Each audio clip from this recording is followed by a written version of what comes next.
you'll get a little pop-up that says we're being recorded. Hopefully that doesn't dissuade you from joining us and continuing, and that you will click continue and join and stay on the call. But it looks like we have, let's see, Deep, who joined us, and Joshua, Kathy, we've already spoken to, and Mary, we already spoke to. So we've got a couple more on the call. But I'm going to turn it over to you, Eric, and have you start the presentation, and we'll go from there. Sure. Hi, everyone. My name is Eric Lee. I am an alumnus of GGU. Cindy helped me make sure I say that correctly. And but I've also been teaching here at Golden Gate University. I mean, I agree with you. Depending on like what you said, depending on what, depending on your. Joshua, you may want to mute. So.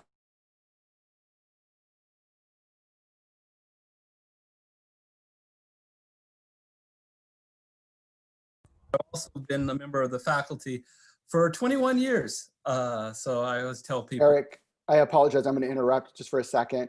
I was trying to mute everybody, and I think I actually muted you as well, even though you're the host. Interesting. So you might want to just repeat what you just said. Sure, it's been a life dream of yours to mute me. So I've accomplished it. Now I can go to heaven. Hi, everyone. I am Eric Lee. I am an alumnus and a faculty member of Golden Gate University. I've enjoyed this part of my job of being able to reach out to you guys and do these tax webinars. My goal is to give you what I think the key information you would need in deciding whether Golden Gate is the right school for you. I am ably assisted by Cindy and Rocco during this presentation. I don't think you guys can come up with a question that one of the three of us can't answer about Golden Gate, but I don't know. We're up to the challenge. Let me turn it over to Cindy to let her introduce herself, even though I think some of you already know her.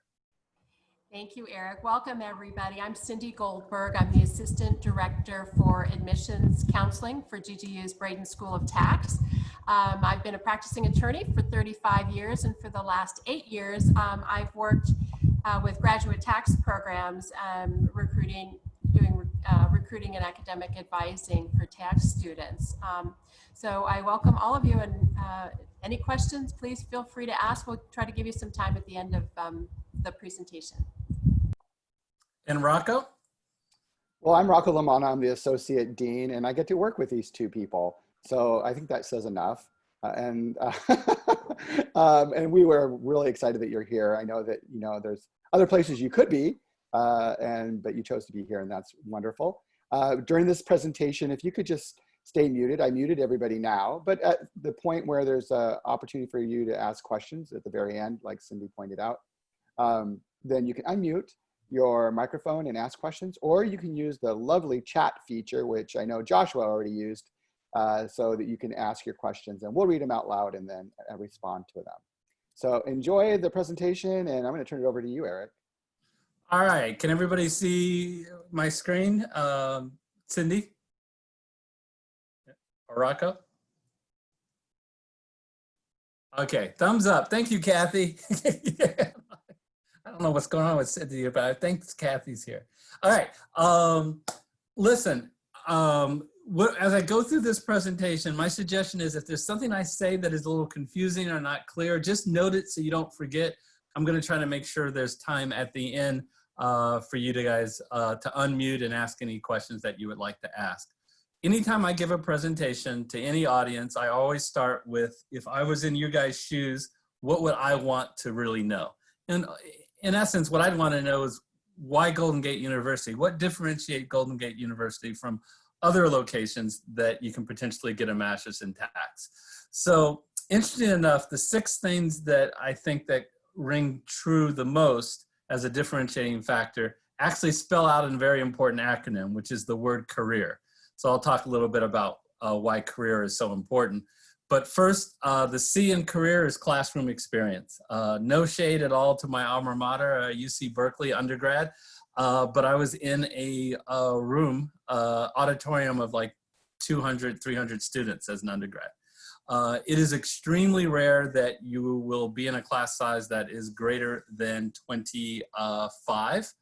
And I think the average class size is about 16. And I think the value of that is you really get a chance to know not only your instructor, but your fellow students, which have this real diverse background of technical experience. Applicability of the material to the real world, that is so huge. I felt it as a student as so important, and I hear it all the time from my students that, hey, what we talked about in class, you know what, I saw that later in the week at my job and I was able to immediately apply it, and it really helped me. And so I think that's important. We're proud of our relationship with the different accounting firms, whether it's the big four or smaller size firms. How do we have this relationship? Well, it's in so many different facets. A lot of our adjunct faculty work as practitioners at the different firms. A lot of the firms have a real strong connection from a recruiting standpoint. They recruit a lot of our students. And Rocco and I are going to talk a little bit later about a bunch of events that we do in which the firms are very involved. I hate to talk about our industry leading faculty because it sounds like I'm just bragging about myself. I will just simply say that of the full-time faculty, I have 20 years of practical experience and 20 years of actual tax experience, and I have the least amount of experience of a full-time faculty. I remind them that's because I'm the youngest, but they don't appreciate that. All right, so extensive graduate tax course offerings, I will talk about that, but when I'm talking about all the different tax course offerings, I hope what the takeaway is wow, when I'm done with this program, I'll have a depth of knowledge and breadth of knowledge, which is so incredible that I can apply. And finally, our ranking.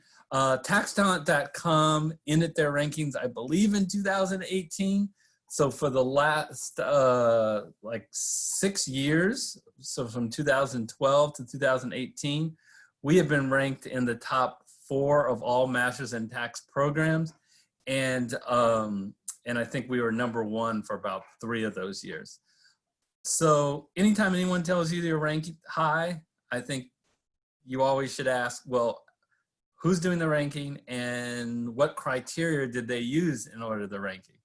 So I challenge you to go to taxtalent.com yourself and do your own research, but in shorthand, what they did is they're an independent organization, not affiliated with Golden Gate University at all, and they send out surveys to employers, tax employers, and ask them to rank what Masters in Tax schools do they value highest, and that's what drove their rankings. All right, I said that it all spells out the word career, which is why I came to Golden Gate as a student. I wanted to enhance my career, and I hope at the end of this presentation we'll show you how Golden Gate University can enhance your career. Obviously through the tax technical information you learn, but also there's a bunch of other things that we do here that will enhance your career in taxation. All right, what's in general a benefit of an MST degree? Well, it certainly can enhance a bunch of different career paths, whether it's public accounting. And when I say public accounting, those are firms that do tax compliance and tax consulting for their clients. And a lot of our professionals end up working there, whether it's a big public accounting firm or one of the mid-tier or smaller firms. You can work in private industry, which is working in a corporate environment. So you're doing all the tax compliance and or consulting purely for that company, or you certainly can work at the government and with the IRS or a state board or a nonprofit. So I want to talk about our placement. That goes well with this next slide that talks about where are our alumni, where are they working? Well, you can see the big 4 firms, Deloitte, KPMG, EY, PwC are real well represented. The bigger the circle, the more alumni that we have working there. But it's also mid-tier firms, Moss Adams, Frank Rimmerman, BDO, are all represented. and as well as corporate environment, Uber, Wells Fargo, and so forth. The other benefits of getting an MST degree is you begin to develop your academic and professional network. All of your faculty have a tremendous professional experience, whether they're adjunct or full-time. So I actually have students come to see me, especially in the fall. Yes, they come to ask me questions about the coursework, but about 50% of the time in the fall, because that's a high recruiting season, people are coming to me to talk to them about career opportunities, whether it's resume writing, a cover letter, or interview skills, or they got multiple offers and they just want to bounce off different ideas how to make that decision. So it's really neat when you go through the our curriculum, you get to develop a pretty strong professional network, either with instructors or with fellow classmates. And you get lots of support here at Golden Gate University through mentoring or advising. All right, I promise you I talked about our technical courses, so let me go through it real quickly. When you're thinking about a master's in tax degree, think 10 courses. And most of our courses are 3 units. So 10 courses are 30 units. 7 of those 10 courses are going to be required courses, so 21 units. And here is how they're made up. They start with, at the bottom of the chart, foundational skills courses. So I think the most valuable course in our program is tax research. I don't teach it, so I'm not biased, but I took the class as a student, and it's great because just imagine this. Our tax law is driven by the Internal Revenue Code. The Internal Revenue Code is 2 very thick volumes. If you were to take the 7 Harry Potter book series and stack them up, it is more words in the Internal Revenue Code than the 7 Harry Potter books. But it goes beyond just the Internal Revenue Code. There's the regulations which interpret the code, 7 volumes worth. There's the revenue procedures and the revenue rulings written by the Internal Revenue Service. And there's merit of tax law. No one human being can possibly learn even a fraction of all that information. So what separates someone who's really good at tax versus someone who's only average or below average? It's how well you can effectively and efficiently research all that information to come up with your answer. And that's what will happen when you take tax research. It even takes it a step further. It talks about how to document your findings. Because when you do tax research, you're either going to write a memo to the file or a letter to the client or a protest letter to the Internal Revenue Service. And each of those correspondences are written a little bit differently, and becoming really skilled at documenting your research is really valuable. So that's a great course. The other foundational skills course is a class I do teach, which is individuals, or they call it advanced federal taxation. But it really zeroes in on the tax issues that affect individuals. And it has been updated for not only the 2017 Tax Cuts and Jobs Act, but I've had to do amended the course materials for the 2020 CARES Act that came out of the most recent pandemic. So that's a great course of being able to apply facts and circumstances that an individual will have, and apply the law to those facts and circumstances to come up with a solution. Then after those 2 foundational skills classes, you're ready for the operating rules classes. Characterization, determining the nature of something, of how it's taxed, whether it's ordinary income or capital gain. Timing, when it's taxed, this year or next year, and a ton of tax planning that's involved in relation to that. And then tax procedures. If you are a practitioner, you want to know what are the procedures in dealing with the Internal Revenue Service. What can they ask for and what can they not ask for? What are your rights if you disagree with the IRS in a part of an audit? All things you definitely want to know. And then we do a deep dive into corporations and partnership tax law.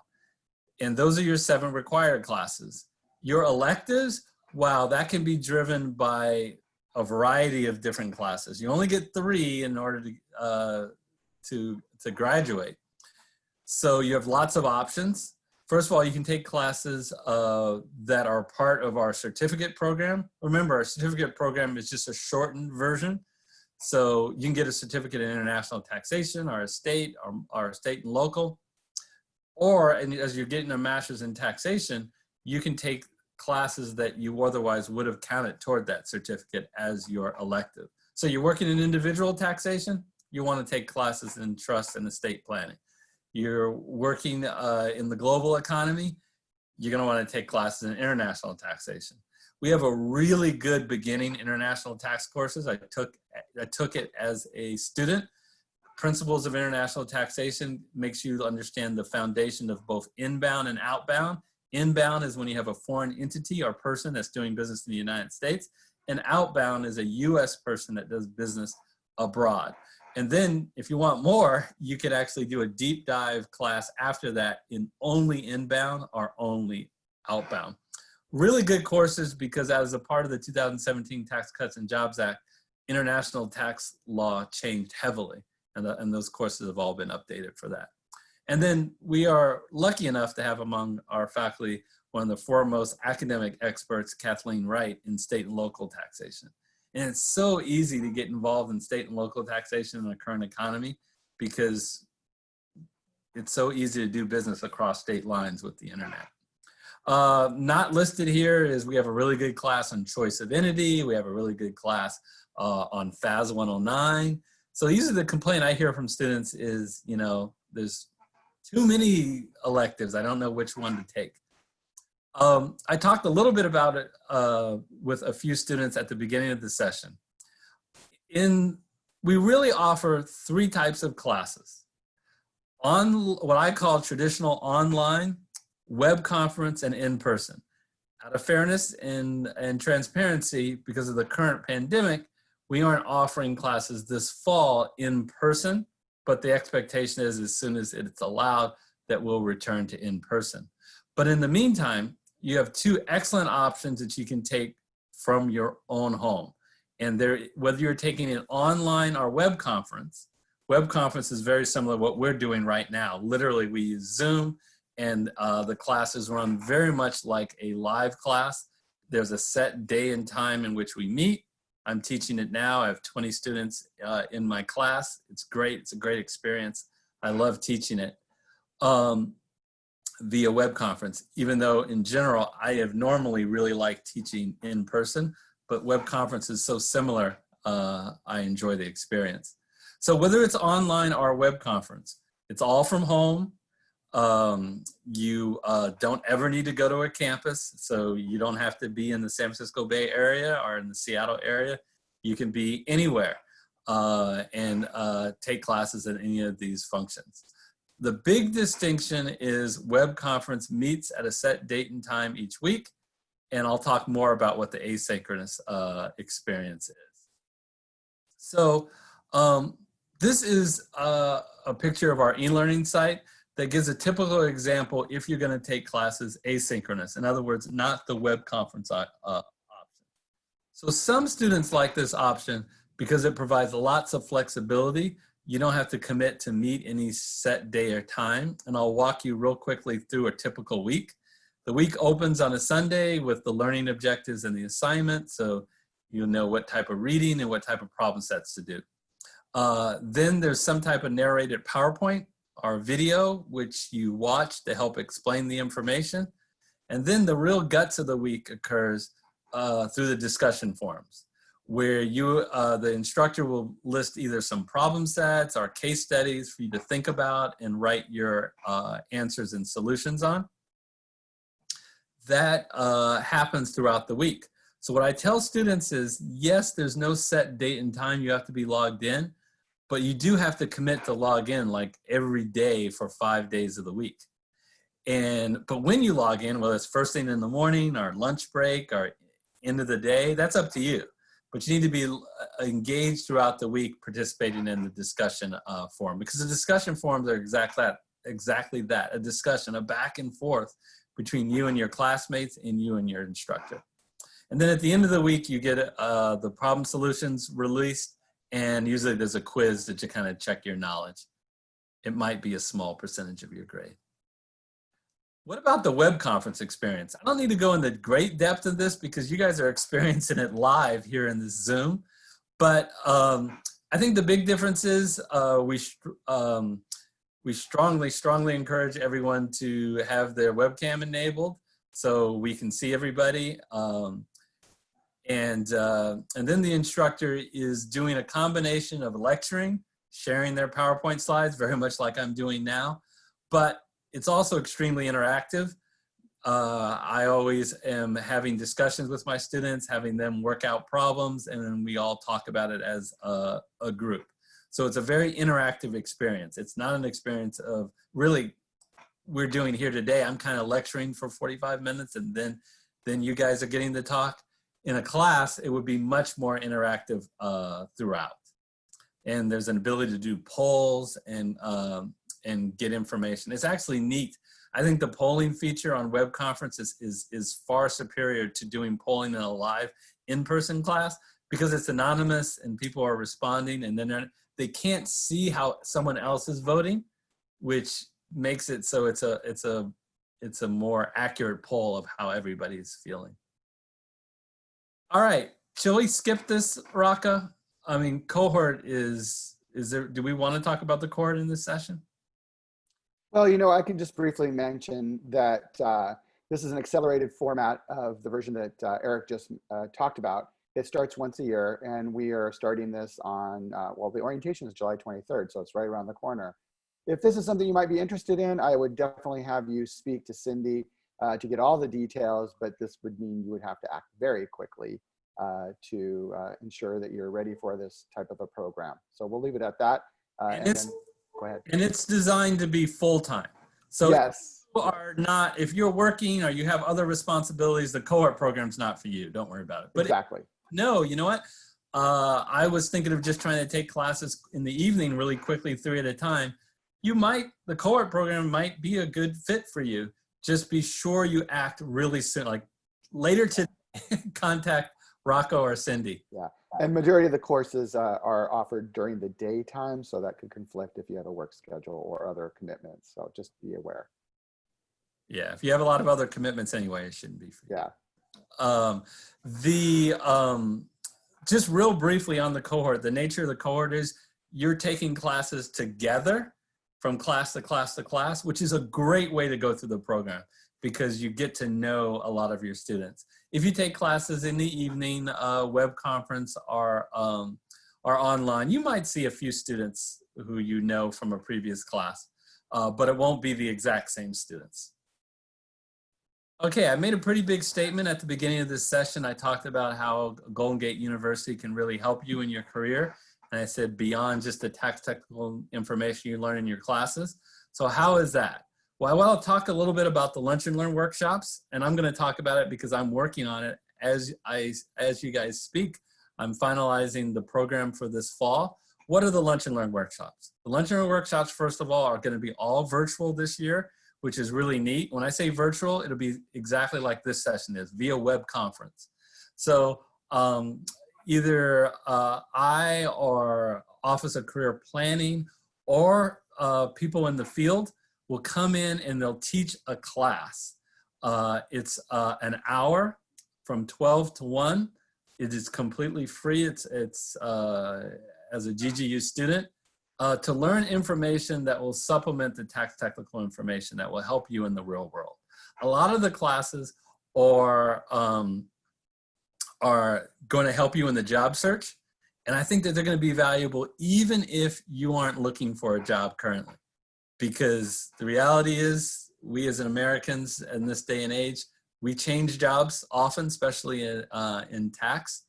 And making sure you have a really strong resume, making sure you have a really good cover letter, making sure you understand interview skills and know how to network.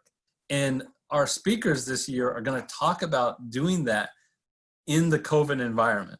Like, how do you network when there are a lot fewer events? We're going to do a career fair. We're going to have a Lunch and Learn workshop about how do you make the most out of a virtual career fair? And what is your strategies differently than if it was a physical career fair? So it's great. And what's great about it is you can attend as many or as few as you want. So it's not like you're obligated if you attend one, you have to attend all of them. Pretty excited about our Lunch and Learn workshop. Rocco, would you like to talk about any of the other items? Yeah, I think I'll just take the fact that we do have a lot of networking events. You know, Eric talked about the lunch and learns, but you know, aside from that, year round, we're always doing as many events as we can, partnering with professionals in the industry as well as professional organizations, Cal CPA, Tax Executive Institute, or many others. Currently, we're working on a partnership with the Legal Assistance for Seniors, which is looking at tax implications as well as other legal implications to support seniors, especially during this moment in time of COVID. So these are great events. And even though we are not physically doing them on campus, we're doing them virtually. And any of these organizations that come on campus, typically they'll do seminars or workshops, or whether they're virtual or in person. And our students benefit from it because not only are they getting to network with them, they're getting free admissions in many cases to their workshops. So it's a great way, again, to build networking opportunities, get some technical skills, learn some great information that sometimes is not covered in some of the courses you might be taking. So we do this, and that's really important. I just want to just emphasize how important that is, because you're busy people, right? You're doing the schoolwork and things like that. We're bringing these things to you. You don't have to go out and find them. We're bringing them to you. So you just have to join and enjoy them. And most of them are recorded so that you can look at them later, much like the lunch and learn workshops. Yeah, and what's nice about them being recorded is you can then watch it later just in time. So in other words, when you're working, when you have the interview tomorrow, you can check out an interview you know, presentation. As many things that we have as lunch and learn workshops, the Office of Career Planning has a lot more. Their reservoir of tips and presentations are pretty incredible. And again, they're just in time available. So whenever you're writing your resume, you can check out the one on resume writing. You write a cover letter, there's one on cover letter construction. You can look at the bottom right part of your screen. I just took 8 topics that I thought, you know, out of the tons and tons they had, I thought, oh, this would be really neat and good for our students, that almost every student to take a look at. There's a lot of other support services. They're there for you. It's your responsibility to take advantage of them. But all these support services are included in your tuition. There's no additional cost whatsoever to take advantage of them. I talked about the Office of Career Planning of their online resources. They also have live counselors you can talk to.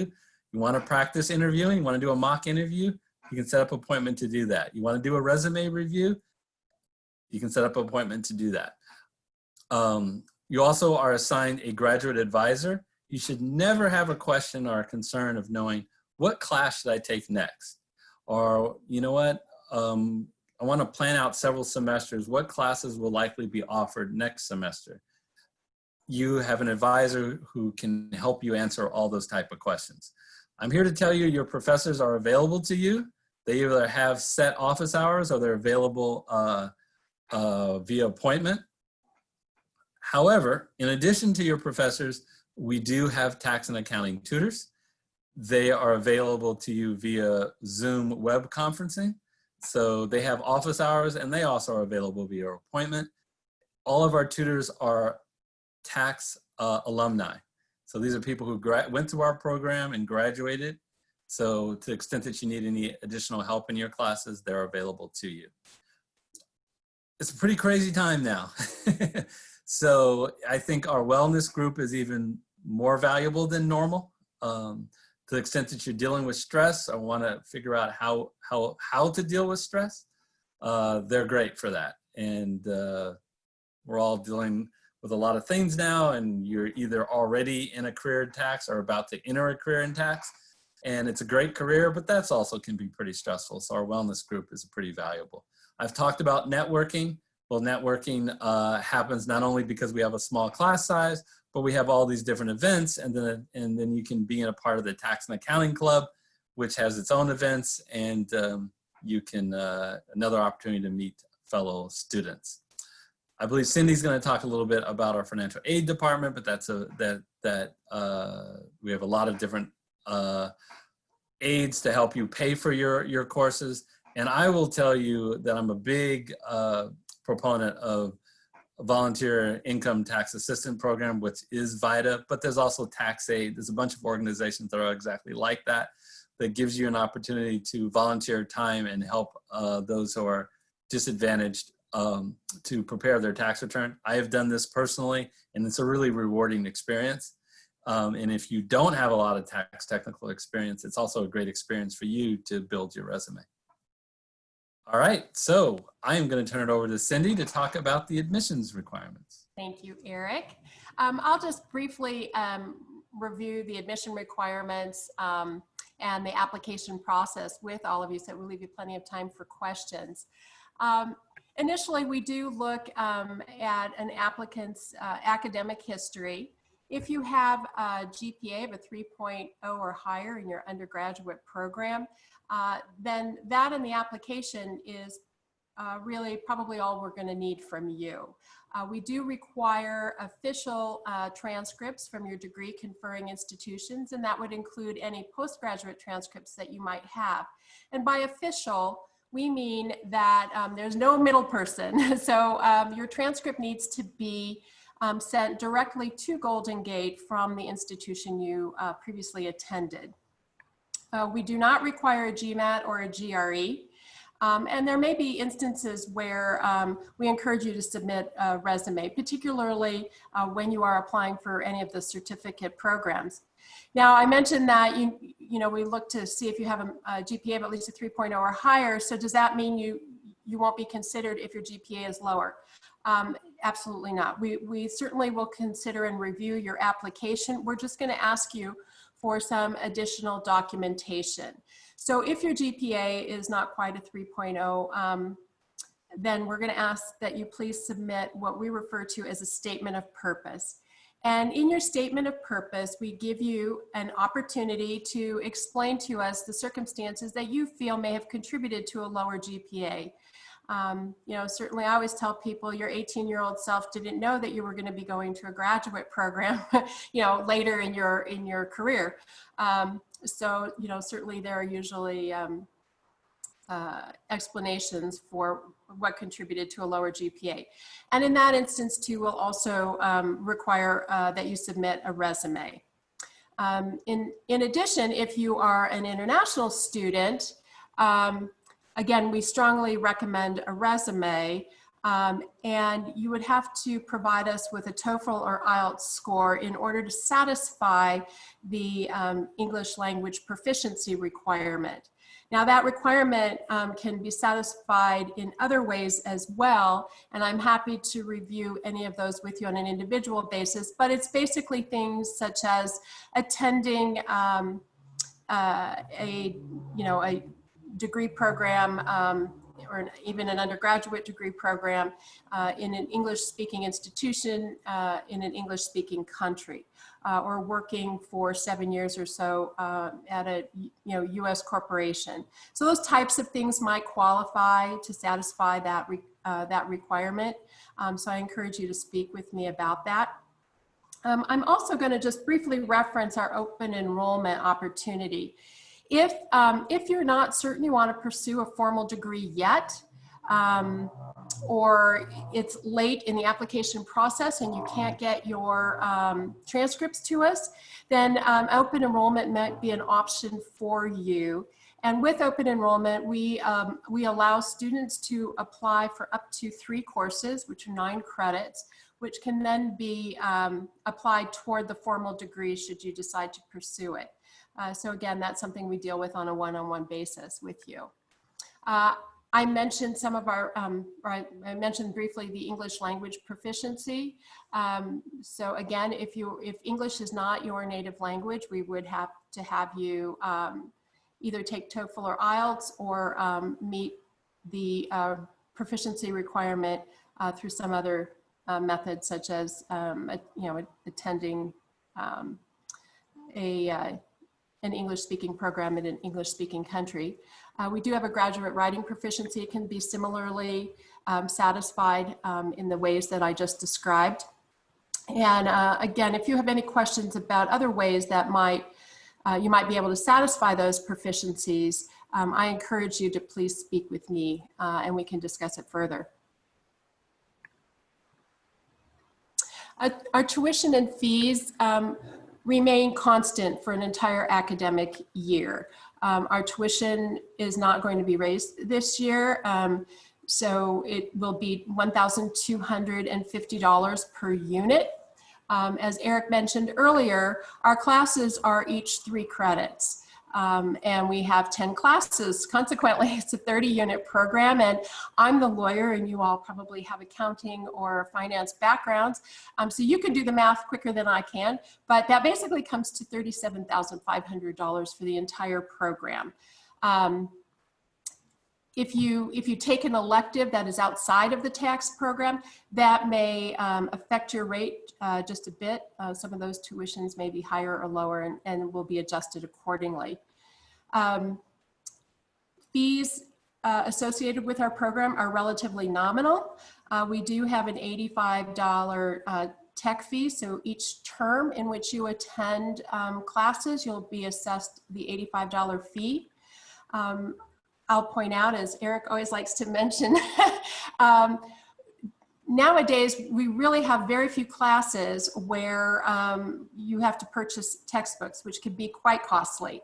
So, you know, there may be an initial class kind of toward the beginning of your curriculum where there is a textbook that's required, or maybe a selective elective, but by and large, our professors have designed their own curricula, and so all the materials will be provided to you. We do give you access to CCH and RIA Checkpoint, so you can do a lot of the research and reading through that. And the course modules will also provide you with the materials that you need to complete the work in the class. Typically, when you apply, there is a $65 application fee. But as a thank you for attending the webinar today, we are going to send you a waiver code. And so there will be no cost to you for applying to the program if you utilize that waiver code.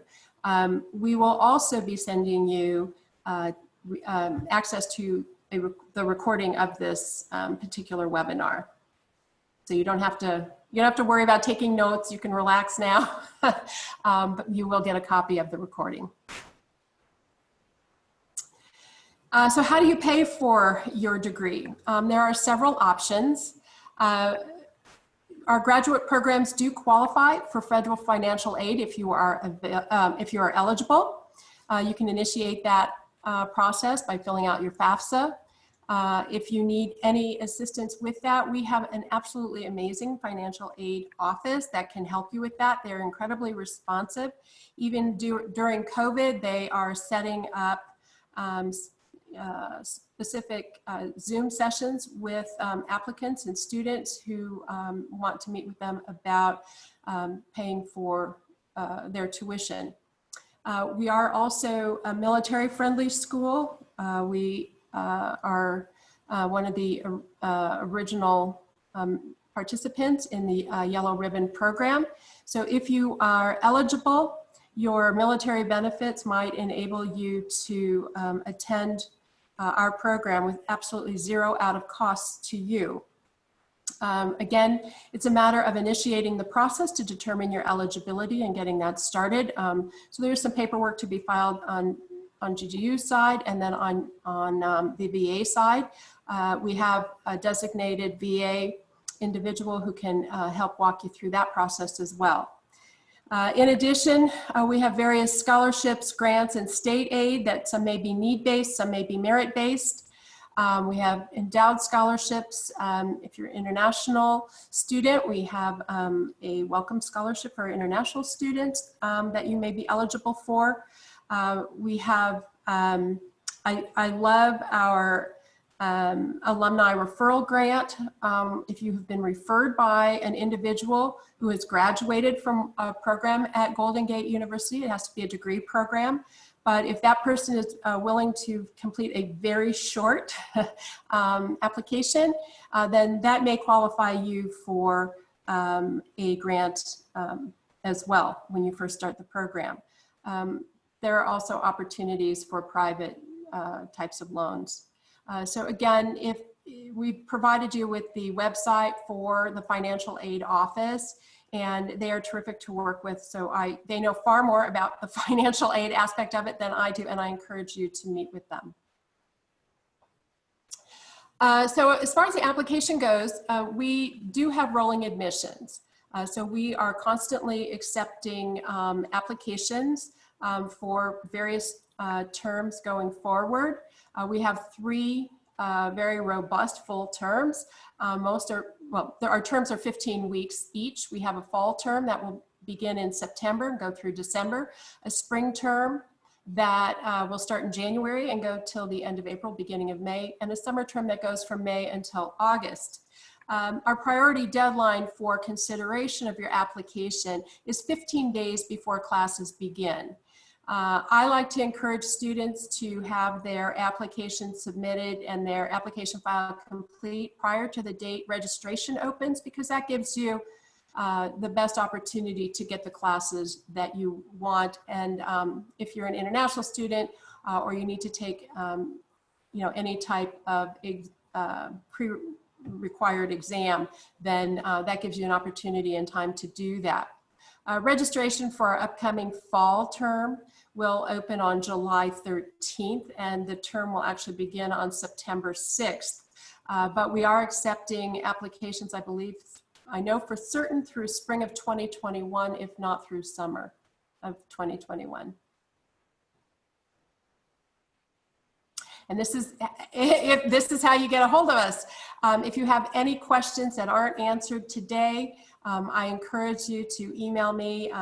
I try to be responsive and get back to you within 24 hours if I can. And so I tell students, never hesitate to reach out directly to me. I'm happy to answer any questions for you about the program.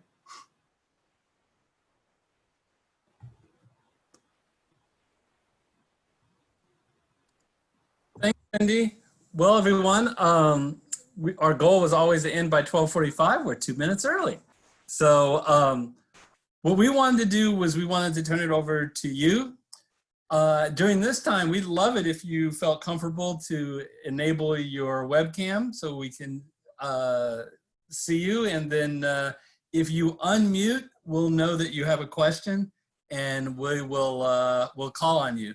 If for some reason you may be using a device that doesn't have a webcam or doesn't have a microphone, feel free to use the chat. Go ahead and type a chat. Maybe there's something that we said that wasn't entirely clear. So feel free to ask that. Maybe it was something you had a question on that we never covered. So feel free to ask that.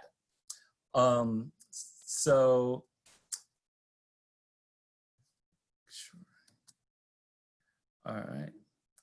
So good to see Mary and Kathy.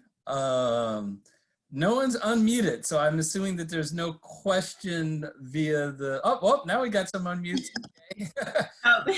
All right, so we will get to the chat. So go ahead and type in the chat if you don't want to ask your question live. Kathy, did you have a question? Yes. So I finished with all my undergrad classes in December 2020, and I would like to start in spring 2021.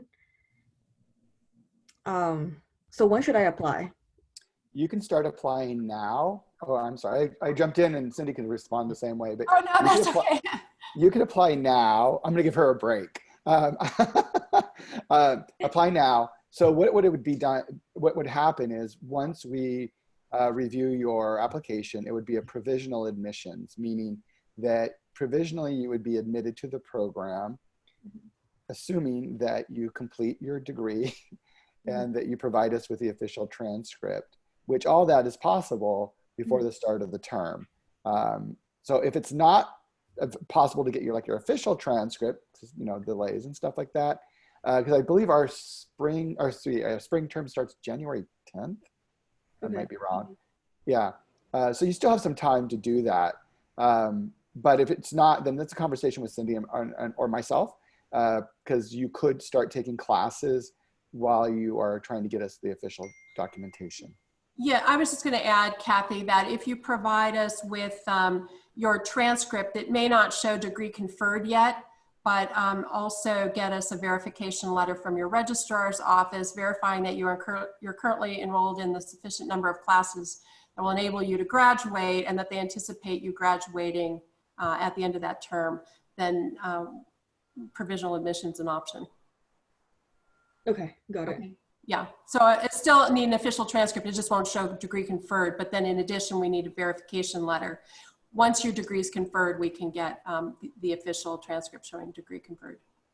Okay, but I'm also confused about the terms. I know there is fall, spring, and summer.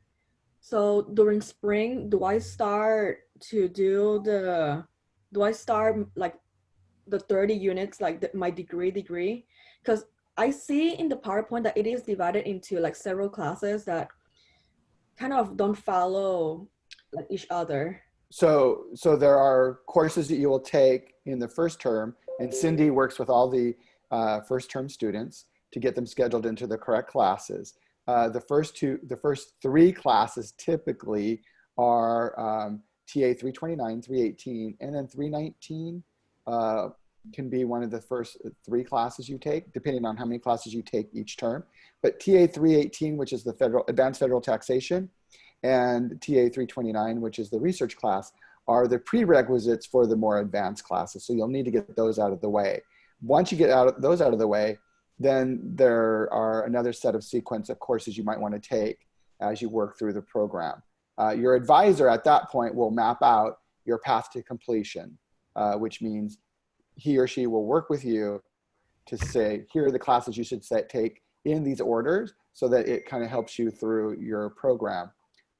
So yeah, does that make sense? Yes. Yeah. There are 3 terms, and each term is 15 weeks, by the way. 15 weeks. Okay. So we're a trimester school. So in traditional universities, like I'm sorry, Eric, where you are, I love cutting you off, where you are probably attending now, summer term is one of these very accelerated terms. They're short. But that's not what we do, because we want to make sure that students have ample time to finish their degree. So you get full classes each term. Okay. So if I start in spring 2021, I start with like whatever the PowerPoint was showing, like the first 2 classes, and then to the 3 classes. I forgot the name of the classes. What? Yeah, it's all right. Go ahead, Eric. You'll always have somebody to work with, Kathy, and initially it's me, and you do have a couple of course options. So, and there may be reasons for doing them. For instance, in the spring, well, every term now, we're trying to offer an option for an accelerated class, meaning it may only go for 9 weeks. We have one in the spring that goes for 5 weeks. So you may want to do a different combination, but before you can move to the more advanced classes, you would want to have 329, you'll need to have 329 and 318 under your belt. But to be clear, Kathy, because if I understood what your point is maybe wondering, could you only have to take? Are you limited to only 2? Because on that diagram it had those 2 as the foundation. Mm-hmm. But Cindy was saying no, there are other options, especially starting in spring, to even take like an accelerated tax procedures course. This was one of our most popular courses. You guys didn't ask this, but I would just give my opinion as far as time for each of these classes. All inclusive my kind of rule of thumb is kind of 12 to 15 hours, right? Not just the class time, but the study time and all that. So can you take 3 classes if you're not working? Absolutely. If you could have done, it's around full-time 40-hour. So you certainly can do that. So know that taking 3 classes that first semester is an option for you. But 2 of those 3 classes will definitely be tax research and individuals. And as a faculty member in me, I would say you get the opportunity to have those wonderful knowledge of that material, and then you can move on. Rocco said, when you get those out of the way, as if it was like shots at the doctor's office. All right, moving on. First of all, welcome, Deep. It's nice to see you. So, Mary and Deep, if you guys, Deep, you unmuted. Did you have a question? Yes, I was just gonna ask about the so I want to attend the class in next fall. So no, this coming fall. So I don't know if like how long does it take for my like private school to get the transcript, get to Golden Gate. So you say in the PowerPoint that I can just start register and take classes, like up to 3 classes before I can apply to like formally apply, or Well, I think you can formally apply now. okay. When are you graduating from your current program? Oh, I already graduated. Okay, so if you already graduated, the ability to get transcripts should be really easy. Is this university or college that you're attending here in the United States? Yes, it's in San Francisco. Oh, Okay, Yeah. so there should be no reason that you wouldn't be able to get it in time. The fall term doesn't start until September 6th. And if we don't feel that you can have it in that time frame, we'll work with you to make sure that you can still start. Again, it goes back to we can do a provisional admissions, something that allows you some time to work with the school. We will work with you, your Cindy, and then there's an admissions team behind the scene that will work with you to ensure that you get your transcripts and the information we need in a very timely way. So my recommendation, and Cindy might have something else, but my recommendation is after this presentation, go online and start filling out the application. Because we move quite fast, especially as we get closer to the term when students want or have indicated an intent to start for the fall.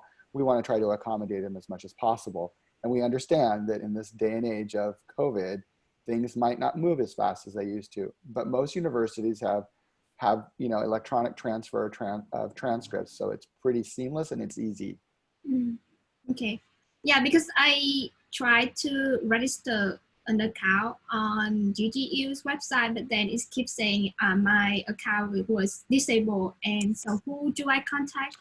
I'll take care of that for you. Yeah. I'll take care of that for you. Okay. Yeah, we've had that issue. It's a little glitch. I'm not sure what's causing it, but we'll take care of that for you so you don't run into that problem. Yeah, because I don't know like what is that, like what are the requirements? I mean, like how do Yeah, that doesn't have anything. So okay. Yeah, that doesn't have anything to do with you.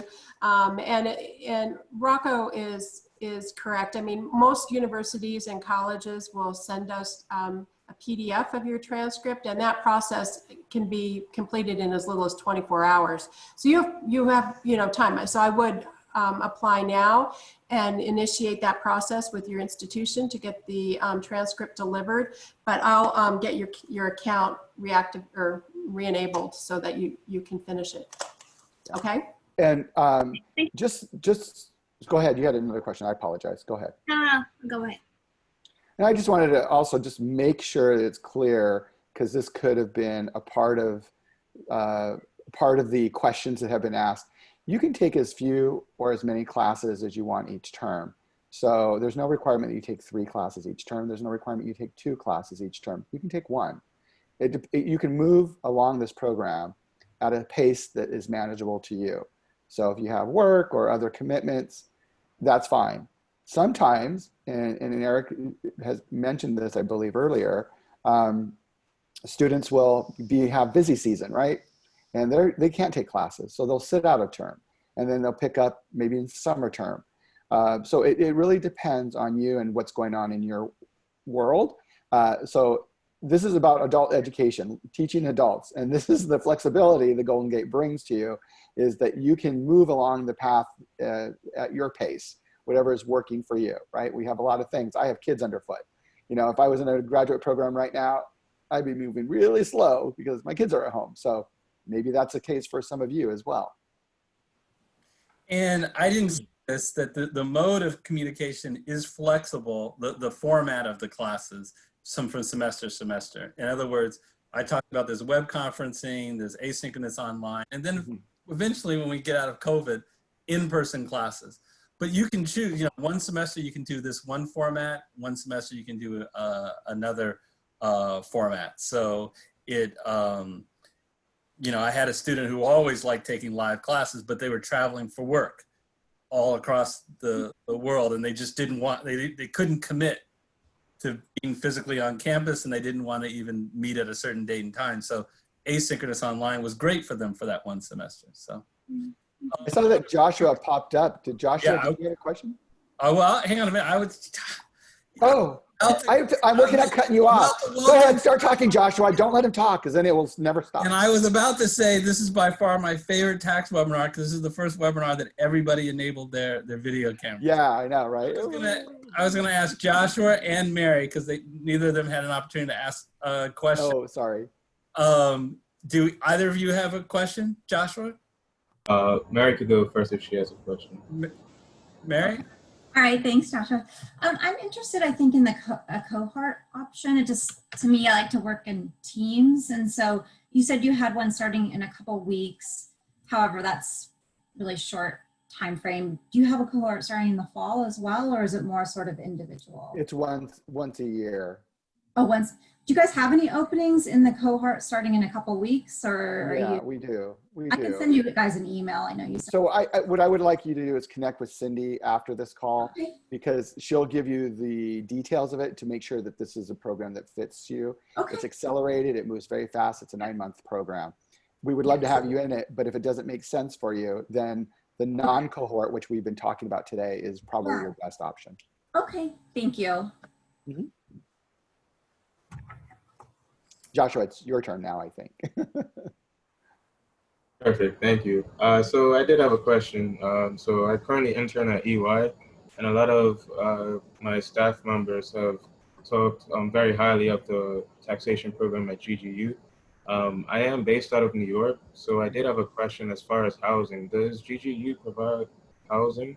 No. Or just off campus? And No, unfortunately, we don't. Now, if you go to our website, there is a page dedicated to student housing, and we partner with a program actually that services a lot of universities in San Francisco State being one of them, and they have housing options that you can work through them. The program is fully online, so you don't necessarily need to move to New York unless that's something you want to do. San Francisco is beautiful, but it is also, to be very transparent, very expensive. You can find less expensive housing outside of San Francisco, meaning across the bridge, not necessarily the Golden Gate Bridge behind me, but on the east side is a little bit more affordable housing. And I have some people laughing and kind of smiling because they know it's true, I think, or they're just laughing at me. That, Eric, don't. Anyhow, the affordable housing is a little bit easier to find on the East Bay. Now, there's a mass exodus out of San Francisco right now because the work from home has caused people to rethink where they live and where they work, because they don't necessarily have to go back to the office anymore. They can continue to work from home. So people have been leaving San Francisco. The rents have dipped a little bit, but I still think it's outrageously expensive. So even if they dipped a little bit. So it was a long response to your question. Sorry. oh, that was perfect. Thank you. Yeah. Yeah, and it's pretty, I do have students that are on the East Coast who take my live web conferencing class. Full disclosure, we started at 5:30, so it was a little late for them, 8:30, but they put the kids to bed and then they join on the call. So Are you moving here to work with EY though? Is that the reasons why you're thinking about coming to San Francisco, or are you going to continue to work with EY, or what's your plan? If you So I don't mind will asking. continue to work with EY after I graduate. My interest was mainly because, like Mary, I am interested in the cohort program. Oh, It sounds okay. like a great program, so that was the main reason why. Okay, so let me just, but thank you for saying that, because now it puts it in a different perspective.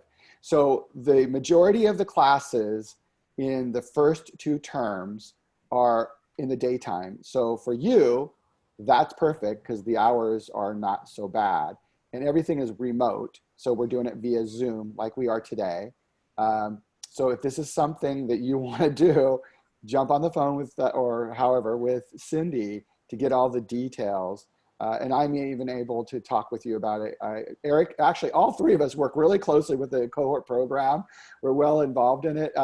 Cindy and I are more on the back end, the scheduling and all that, the detail stuff. So we can really work with you on, both of you, on what this is going to mean to you. But it's perfectly doable from where you're at. And I want to recognize Kathy, who raised her hand, but just one quick comment before we go to Kathy. I think that there is a sense of urgency because it's coming up, but I think the cohort program is outstanding as long as you have that time. Because I don't want to give you, meaning that you're not working, you have time to dedicate and focus, because it is accelerated, and it is, but it is truly great that you can get your master's in tax in basically 9 months. That's pretty incredible. Kathy, did you have a question? Yes. So I'm actually interested in the cohort program too, the accelerated program. Okay, now we have 3 now. Deep, you have to be also interested, and we have 4 now. Kathy, It's peer pressure, no problem with peer pressure. Sorry. Kathy, for you, that would mean applying for the next year for 2021. And it's gonna be, Oh, that's right. like July. Right. Oh, okay. July 2021. Sorry, I forgot you haven't graduated yet. Right, because you're going to be still in other classes until the end of this year, right? So, Correct. Yeah, Joshua, did you say you graduated yet, or did you say? Yeah, I forgot to mention that I graduate in the spring. You did, or right? Yeah, I graduate next spring. Sorry. Oh, next spring. Oh, so you're when? talking about next. Yeah, next year. Okay, so we can. Early, but I just want to get a head start on the process. okay. Yeah, absolutely. Sorry. Yes, I didn't pick that up until we had the other conversation, and then I went back and I'm like, wait, I think he said he hadn't graduated yet. So that's okay. So next year. Okay, but it's a great interest. Often we find students who like, hey, that's something I want to think about for the next time it runs. So good. And even though I think all 3 of us had in our mind evening program and have said it's like almost everything we talked about in the session is applicable to the cohort. Yeah. You know? All the requirements and things like that. The cohort, though, you don't have to schedule yourself. We map it out so that you take the classes in the sequence that it's needed to be taken, so that you satisfy the prerequisites. And it also is much like what the image that my hand's showing, the triangle. You build up the foundations to the more advanced content. I want to acknowledge that it's 1:04. I'm okay with staying on to answer additional questions, but certainly not offending me or Cindy or Rocco if you got what you needed out of today and you don't have any other questions and you have to go. Totally understandable, but we'll stay on to the extent you have any other questions. Yeah, I have another question. Can you guys hear me? Yes. Yes. Oh, okay. If I start in spring 2021, how long is it gonna take me in a full? If I'm full time, how long is it gonna take me to finish the master's? Well, it really depends on how many classes you take each term. Now, if you take 3 classes each term and there's 10 classes, it will take you about 4 terms, right? Okay. And that way, it could take you a little bit longer depending on the electives you choose. So sometimes the electives that you're like, oh, I really want to take that elective because it's going to really help me in my career path, whatever the rationale is. We don't offer electives, all the electives every term, they rotate. So it could take you a little longer if you're really holding out for one of those electives. And I'll just, oh, go ahead. I was just going to say, but you plan for that, right? So it's the first, Yeah. when you start, you will sit down with your advisor. You don't wait until right before that semester to ask. If you plan, usually you can, Yeah. when you want to finish. I think I really do believe though, if you're not working and you don't have a lot of personal commitments, you can do 3. And I'm concerned, I'm the guy that usually tells people, hey, don't go too nuts. It's when people are working 40-hour jobs and they tell me they want to take 2 or 3 classes, I go, hold on there, I'm not so sure about that.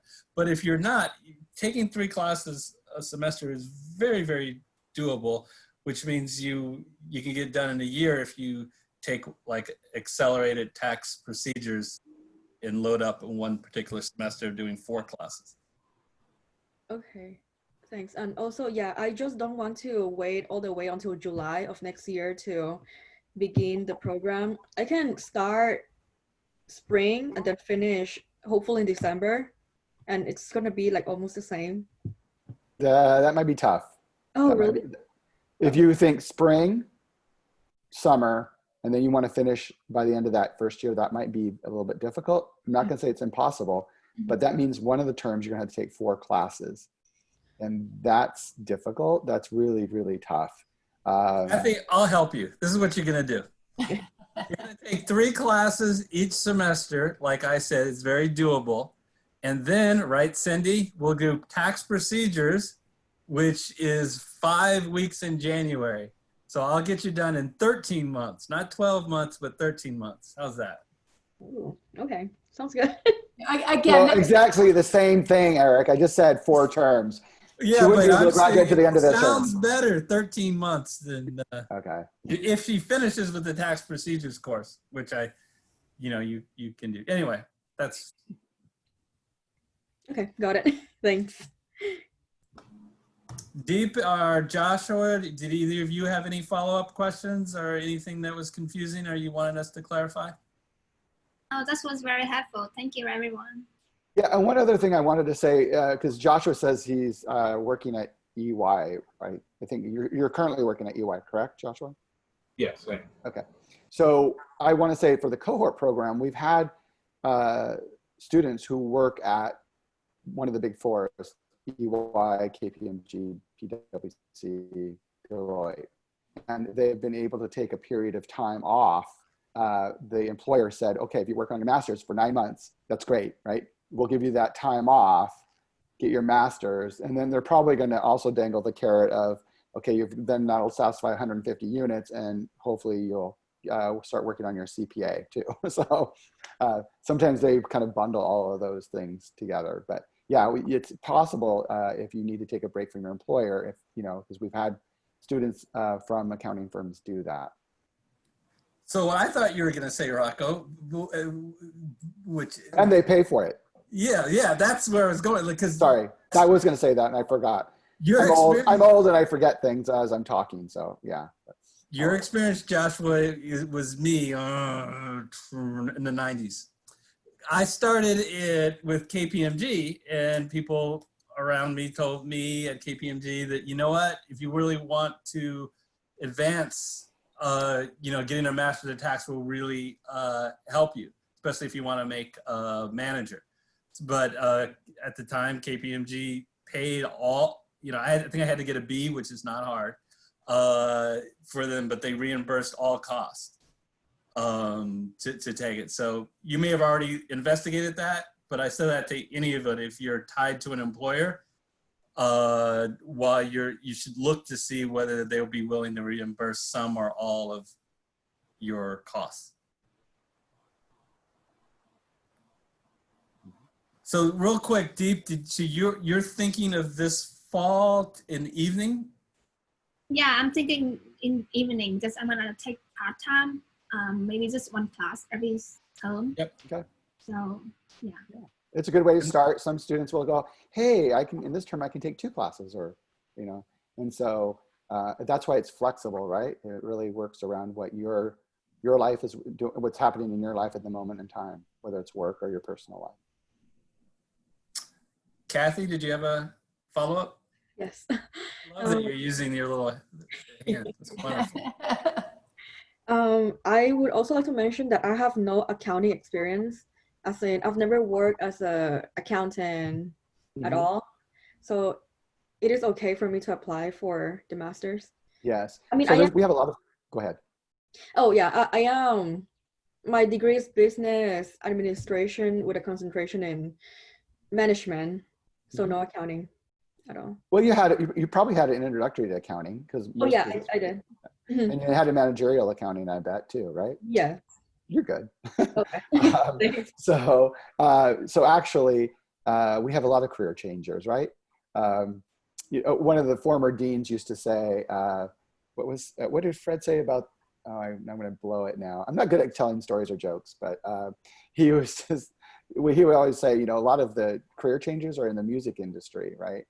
So, because they come from the music industry, or they, you know, a background in music, their undergraduate was in like literature or music, and they come into our program. We used to see a huge amount of students coming with those kind of liberal arts, music backgrounds. So yeah, career changers are perfect. Yeah, you learn some accounting along the way too. Eric is still learning accounting. I thought there was a joke coming. You really? I was gonna tell you that. What did Fred say about the pizza thing? Oh, he was like, what? Anyways, I don't remember. Okay. It was a good joke. I just don't remember how it went. I'm not good at telling stories. I told you that. You know, that's the beauty of this program, is that it is very experiential. It's law-based, and we teach you those skill sets, so that regardless of, you know, what the laws are going to be, if this thing sunsets in 5 years or whatever, you'll still be able to practice in the area of tax. So we teach you, you know, the very foundational skill sets that Eric emphasized were so so important, especially that research and decision-making class. You really learn how to think critically and analyze the materials so that you can, you know, make good conclusions. Right, got it. Mm-hmm. And also, I'm so sorry. I have so many questions. That's fine. And just, if anyone, I'm assuming that Josh and Deep are okay. You know, I don't making sure you guys are getting your questions too. And remember, if you're good, if you're enjoying listening to Kathy's questions, that's good. Stay on. But if you feel like I've had enough, you're not offending us if you want to bounce out. But Kathy, go right ahead. Yes, I'm wondering about internships. I know that in the program itself, there's like 6 units of internship. Up to 6 units, yeah. Yeah. Do I have to go and look for the internships, or the school provide the internship for the students? So we don't provide internship for students, but if you remember from all those networking conversations that Eric and I were talking about, we bring a lot of the employers to you. Plus we do an annual career fair, which will be virtual this year. We do a lot of other hosted events. Plus the employers who are, most of them are alumni, come and recruit from us. So they put job postings in our Office of Career Planning's platform. So you will have access to that platform where the jobs are posted, whether it's an internship or a full-time job. We get a lot of recruitment activity in the fall season for the spring term. It is a class. You can use up to 6 units of elective credit. So if you recall, it's a 30-unit program. 21 of those units are required. 9 units are electives. So you could use up to 6 units of elective credit. It's done during the term, just like any of the classes. Yeah, and it's, you know, it's a class, you're in a grade, you have actual papers to write. I'm the professor. So, you know, that's how it works. Got it. Thanks. Yeah. And now Josh is probably going, oh boy, I can do one at EY. Well, you could do one at EY as long as it's not work that you've already done. So you could do internship, but it has to be work that you haven't currently done, right? Because it's a class. So why would you be just doing what you learn? So it's got to be something new you're going to be learning. And we've had students who have done that, who have moved departments, had an opportunity to move departments or work on different types of assignments with different groups of people and use that experience for internship.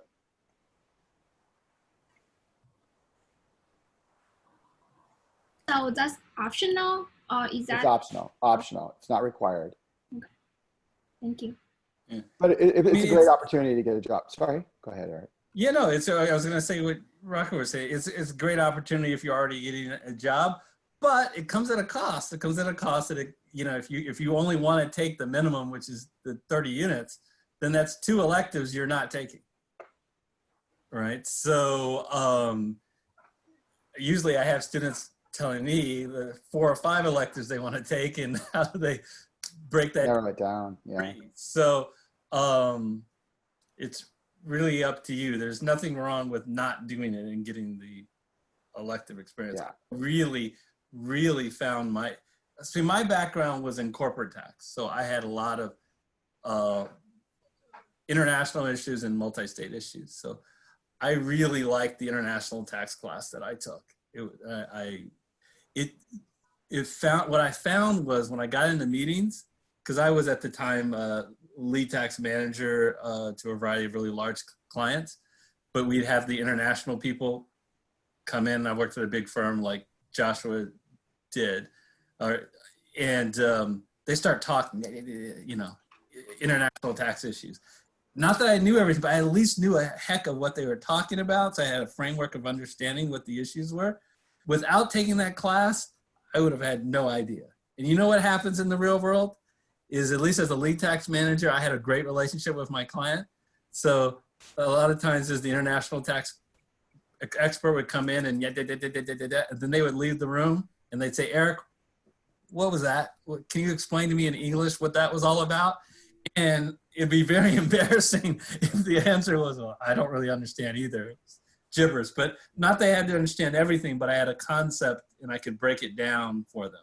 And that's what that international tax class is at. So I think what you guys all do when you end up taking tax classes and you get to the electives, you have to decide, well, what do I want? What do I think areas I'll be practicing in and working in? And that's the areas that I should take electives on, because if you don't utilize what you learn, we as humans eventually forget it all. So you want to take a class that you think that, okay, I'm going to be in this area, so that's what I want to learn. So, any other final questions? You guys are awesome. I don't say this much. This is one of my favorite tax webinars I've ever been involved with, and I've been doing this for 3 years, once a month. You guys good? All right. Thank you for taking the time. This was great.